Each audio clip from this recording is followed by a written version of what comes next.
Hello, YouTubers, friends, compatriots, bootleggers, shills, death slicers, peasants, vassals, minions, meat sacks. I'm a useful idiot. Welcome, and we're going to go back to Iraq today. And one of the questions I've been asking myself is just how much equipment has ISIS or the Islamic State confiscated in pillaging Mosul and surrounding areas. And it's just kind of curious because I was reading a lot of different articles, and they were talking about a lot of different pieces of machinery, but I wasn't getting a very big picture. And so did a little snooping around, and I'm kind of getting a better idea of just how much equipment we're talking about. We've already had members of the Islamic State come out and say they have enough weapons and equipment now to equip an army of 200,000. And another spokesman for the Islamic State also mentioned that previously they thought they might have enough weapons to sustain themselves for a couple of years, and now they suggest there really is no time limit on how long they can fight. And so let's look at the numbers. So first of all, we have theoretically in the Iraqi army we had 271,500 frontline troops and 528,500 reserve units. And I got those figures from a couple of different sites that supposedly give some official tally of where the Iraqi army is. And I look at those kind of numbers and I think, where is this Iraqi army of nearly 700, 800,000 troops when you can consider the active reserves and frontline troops? And then we also have a military site listing that the Iraqi military had 357 tanks, 242 pieces of artillery, 36 rocket systems, 50 self-propelled guns, and over 4,000 armored fighting vehicles. And then the biggest surprise was, you'd think after a decade of American occupation in the training and re-equipping the Iraqi army, they'd have more than 4 attack helicopters and 0 fighters. And that's why we find this situation now where Iran has provided these Soviet-era Russian fighters to the government of Iraq. And a lot of the stories are floating around are talking about the Russians supplying those aircraft, but they're actually aircraft that were landed by Iraqi pilots during the U.S. Gulf War and abandoned their planes, and Iran have basically confiscated them and now are returning them. So now the Iraqi military or Air Force will now have 12 Soviet-era fighters. So those are the numbers in total.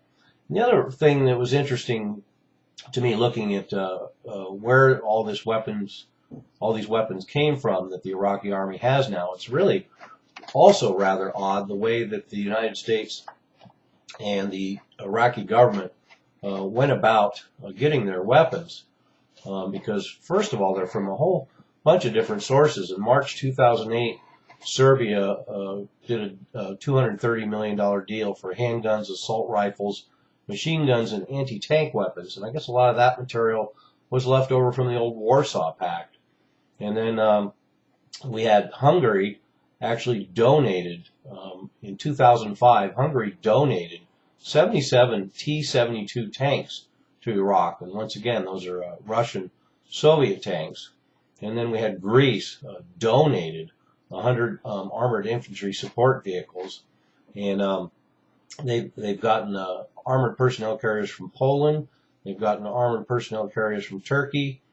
They've gotten over 800 armored personnel carriers from the military contractor General Dynamic.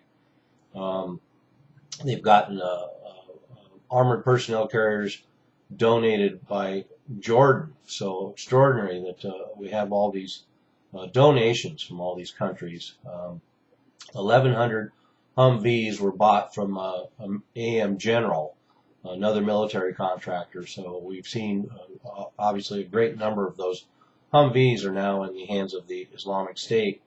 And then in 2008, later in the game, 2008, the United States had a huge $6 billion deal with Iraq for 140 M1A1 Abrams tanks and 400 Stryker vehicles. And of course, a lot of the better equipment that the Iraqi army has is now in Shia military hands in Baghdad. So a lot of the lesser equipment is probably going to outlying divisions, the ones that have ended up melting away. And then in February 2009, the U.S. had a $5 billion deal in total weapon sales as well. So in 2008, 2009 is when the United States really came in with some actually newer weapons. So these claims that a lot of the Iraqi units were not very well equipped seem to be true. And then more specifically, what we've gotten is that the Islamic State raided 2 weapons depots in Mosul and around that area. And it's acknowledged that they got 400,000 items from those 2 weapons depots. So let's remember that the divisions that melted away left enough equipment to basically back up and arm these divisions. So that we're talking about a huge amount of material.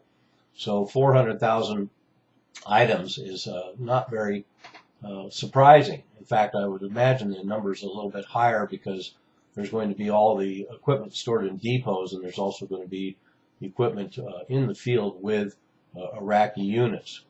And these were stockpiles for the 2nd and 3rd divisions in Mosul, the 4th division in Salah al-Din, the 12th division in Kirkuk, and another division in Diyala.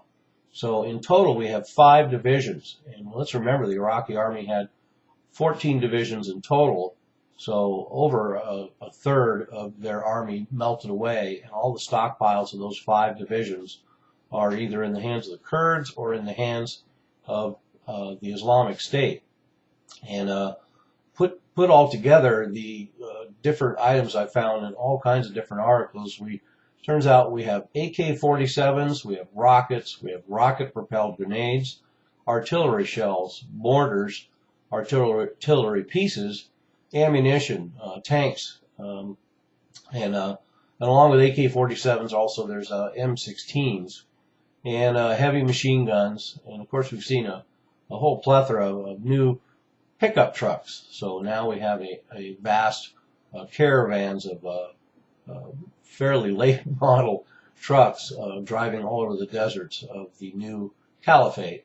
And of course armored Humvees, and worst of all, it's now acknowledged that they probably got Stinger missiles, and those are surface-to-air missiles, shoulder-fired, and can bring down aircraft. So we'll see more aircraft brought down, I'm sure. And then we know they have at least 1 Scud missile. I'm rather disappointed to see some other YouTube pundits talking about that ISIS has Scuds as if they have an entire arsenal of Scuds now. I've seen one that was loaded on a truck, and so but they do have that. And then there's also a lot of scary reports out there about a chemical weapons facility, but everything I've read points to this as a very old storage facility, development facility, and that they'd be lucky to find enough residue to create anything. And I find that more believable. The fact that the United States has been in there for over a decade, and that there would be some undiscovered chemical weapons facilities is pretty ridiculous, and I don't think much will become of it. I could be wrong, but it seems to me that's the kind of thing they would have paraded around to show that Saddam Hussein had weapons of mass destruction. So for that reason alone, I don't believe there's anything viable in this chemical weapons facility taken over. So if we, like I say, if we take all this information together, we can estimate that the accuracy of the statement is true, that the ISIS or the Iraqi or the Islamic State got enough equipment to arm an army of 200,000, that they got over 400,000 items just from 2 weapons depots around Mosul, And of course, they've gotten weapons from a lot of those other areas as well. So we really can only generalize about the numbers, but let's say that a third of their army melted away, and that would mean roughly that 120 tanks were available, that roughly 100 artillery pieces are available, maybe 10 self-propelled guns, and easily 500 to 1,000 armored fighting vehicles. And then we also have reports that they got one helicopter. So that's a pretty sizable amount of equipment to come into your hands. And as we've already seen in reports, a lot of this equipment's already showing up in the far reaches of Syria. So it could be a real game changer. This cache of weapons really can shift the balance of power, certainly in Syria, and more likely in Iraq and other areas as well. So there we have it, at least a little better picture of what exactly the arms and equipment that the Islamic State and the Caliphate now have in their hands, thanks to the Iraqi army and the United States military. I'm a useful idiot. Don't you be one too.